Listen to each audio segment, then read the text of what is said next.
En 1912, algunos ex colaboradores de Caras y Caretas editaron una nueva aventura gráfica que se llamó Fray Mocho. Este semanario completaría la saga de las grandes revistas ilustradas de principios del siglo XX. A Fray Mocho la fundan tres personas que trabajaban en Caras y Caretas, que eran Correa Luna, que es el director y que sigue hasta el año 1929 en que la revista termina, o sea que está durante todo el transcurso de la revista. José María Cao, que era el dibujante estrella de la revista Caras y Caretas y que acá pasa a ser el jefe de dibujantes y que hace absolutamente todas las portadas hasta que muere en 1918. El primer número salió el 3 de mayo de 1912.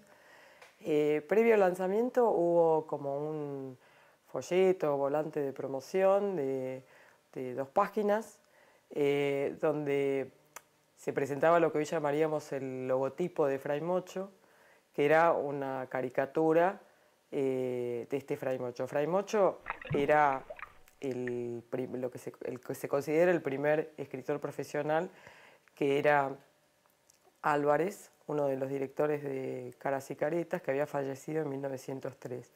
Entonces, el nombre del semanario es un homenaje a Álvarez. Y el Fray Mocho es porque era el apodo que tenía Álvarez. Se van, digamos, las mentes más preclaras que tenía Caras y Caretas. Por eso tiene un éxito bastante importante Fray Mocho desde sus comienzos, porque se ve que muchos lectores siguieron a los que estaban trabajando en Caras y Caretas. Entonces, para tener una idea de los volúmenes de venta que tenían todas estas revistas, estamos hablando de una población para Argentina de 7 millones de personas, de las cuales 3,5 eran más o menos extranjeros. Estas revistas tenían, Caras y Caretas tenía una venta semanal de alrededor de 120.000 ejemplares. Fray Mocho inmediatamente ya empieza a tener alrededor de 80.000 ejemplares, lo cual denota un éxito muy grande. Durante los primeros años, Fray Mocho compitió con sus antecesoras Caras y Caretas y PBT, con las que también compartió dibujantes y redactores. Fray Mocho tenía la misma definición que Caras y Caretas, o sea, explicaba sus objetivos, decía semanario cómico, cultural, político. Entre Fray Mocho y PBT había una diferencia un poco mayor, ahí sí, en el tema editorial, porque Fray Mocho aparte buscó otros públicos a través de sus secciones y por eso tiene un éxito mayor que PBT y equipara casi a Caras y Caretas en cuanto a la cantidad editada semanalmente. El público al que van dirigidos desde los intereses que un público puede tener es muy similar. Hay secciones para público infantil, hay secciones dirigidas a la mujer, hay secciones dirigidas a los hombres específicamente, hay notas de actualidad, hay el tipo de publicidad que hay es similar, hay noticias del exterior, hay folletines por entregas, tanto los dirigidos al público infantil como al público más adulto.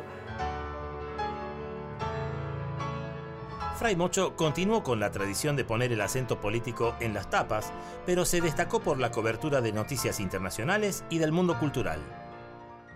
Ahí había secciones, una de noticias rurales, noticias de Europa, que coincidentemente la revista se empieza a imprimir en la preguerra de la Primera Guerra Mundial y tiene mucha actuación durante la guerra, porque eran noticias que eran muy interesantes para acá. Fue una cosa muy importante la guerra, por cómo afectó a todo el movimiento mundial. Fue una de las primeras revistas que empezó a tener un sector femenino porque buscaba a todos los sectores de la familia. Aparte, todas estas revistas también tenían algo interesante y por eso habían cambiado el formato, porque buscaba que la gente las atesorara, las coleccionara. Inclusive se vendían, y hay muchos ejemplares, que se ve que se mandaban a encuadernar, pero están con la encuadernación hecha por la misma revista. O sea, se ve que la gente enviaba a fin de año para que encuadernaran sus ejemplares.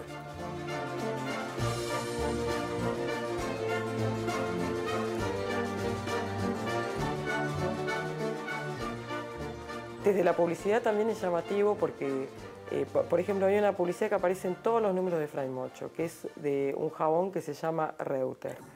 Y vos mirás eso, y ese reclame, ese aviso, y no parece tal.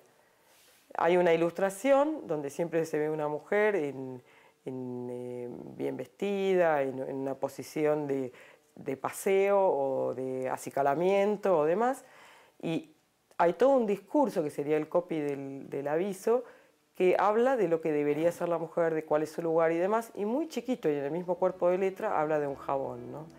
Entonces vos lo ves y a golpe de vista no parece un aviso publicitario. En 1922, Fray Mocho no solo competía por el gran público lector, sino que era el medio en que publicaban algunos de los grandes escritores de la época.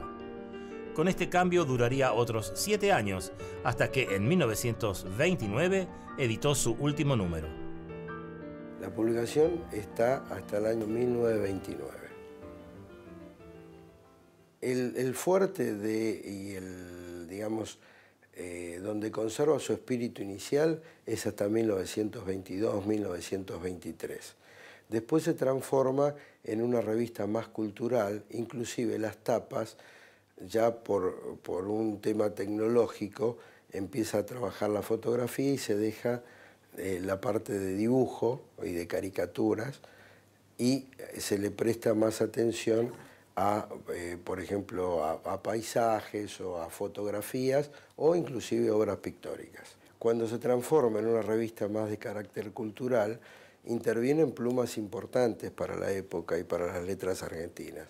Por ejemplo, Leopoldo Lugones, Horacio Quiroga, Roberto J. Peiró. Y Fray Mocho es una revista que dura menos tiempo, pero también es una revista de esas que hay que tener, ¿no? Creo que las 3 revistas son extraordinarias para ver qué pasó en la Argentina en los primeros 30, 40 años del siglo, y con una cobertura gráfica única, ¿no? que realmente uno ahí puede recorrer la historia argentina de esos años intensamente, ¿no?